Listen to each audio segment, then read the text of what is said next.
Hello, everybody. My name is Sarah Perry, and welcome to a review of Chapter 6, an overview of the technical writing process.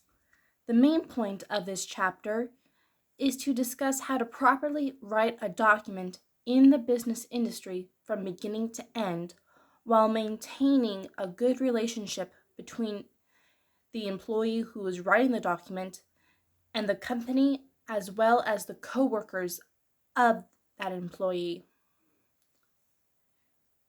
That being said, there are 4 basic steps in the writing process. Number 1, collecting information and ideas. Number 2, writing and planning a draft. Number 3, writing the actual draft. Number 4, evaluating and reprising the draft or drafts. In the first step, it is important to answer these questions and others while writing down information and ideas. Is the information relevant to the document? This is because the information should not distract the audience from the main purpose of the document. What are the risks and benefits regarding these ideas and this information?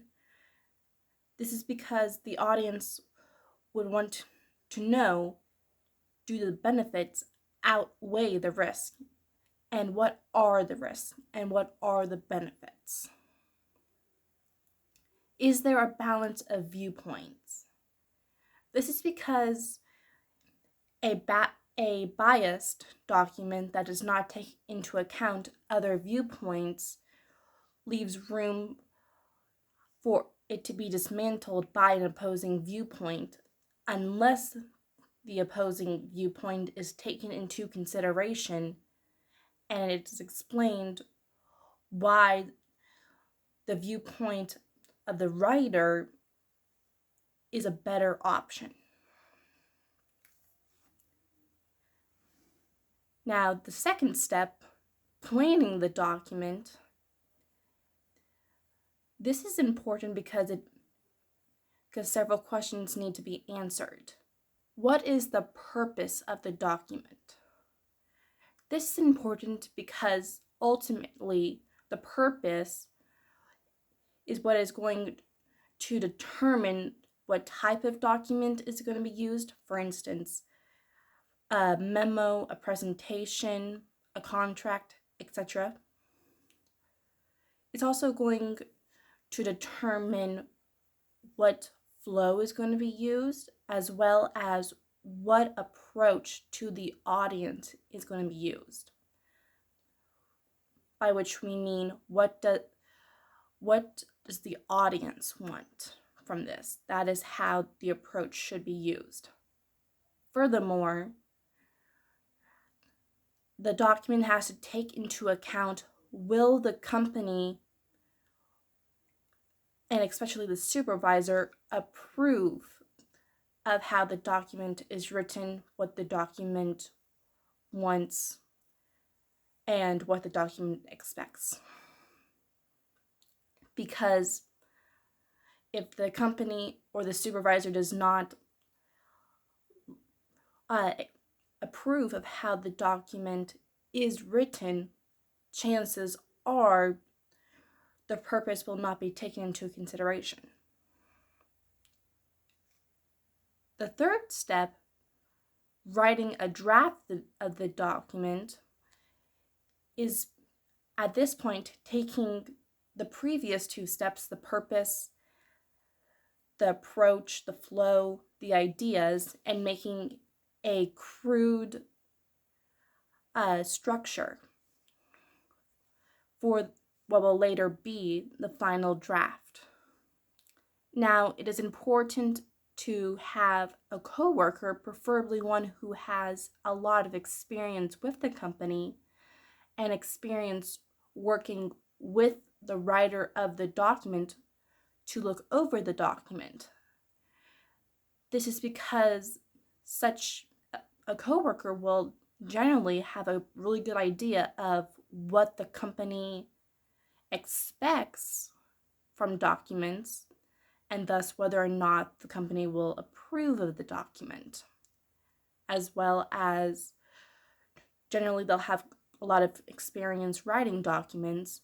Furthermore, if they have experience working with the author of the document, then that relationship between the two is already at least slightly solid, and they're more likely to provide good feedback.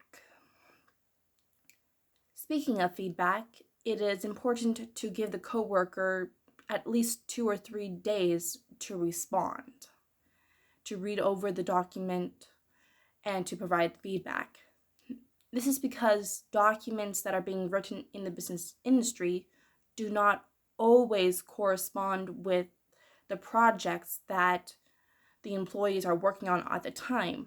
For instance, if an employee is working on a memo to a supervisor regarding a policy that might not have anything to do with a project that the employee has been assigned to at the time.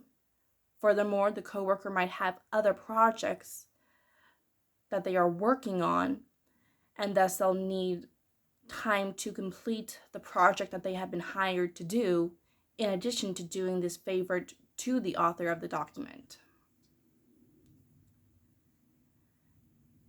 And then this brings us to the 4th step, evaluating and reprising. This is basically proofreading, thus making sure that there are no spelling errors, that all the words are being used correctly as they are intended to be used. For instance, those tricky words, there, and there, sound the same, but 3 different ways of spelling it, and thus 3 different uses. Also, is the document does it have any grammar errors? Are the pages numbered correctly? Are the sources cited correctly in a way that is approved by the company? And the reason that these are important is because even if the purpose of the document is crystal clear and the ideas are in alignment with what the company wants, and in general the company approves of it, if there are spelling or grammar errors, even if there are a few, it could reflect badly on the employee, because if they did not take the time to properly fix such simple mistakes, it could be questioned as to whether or not they properly thought over the document. Furthermore, if it's shared with someone outside the company, such mistakes could reflect poorly on the company. And as drafts are being evaluated and reprised, it's a good idea to send each new draft to the same coworker who looked over the first draft, because they have a good idea of what to expect, as well as what the employee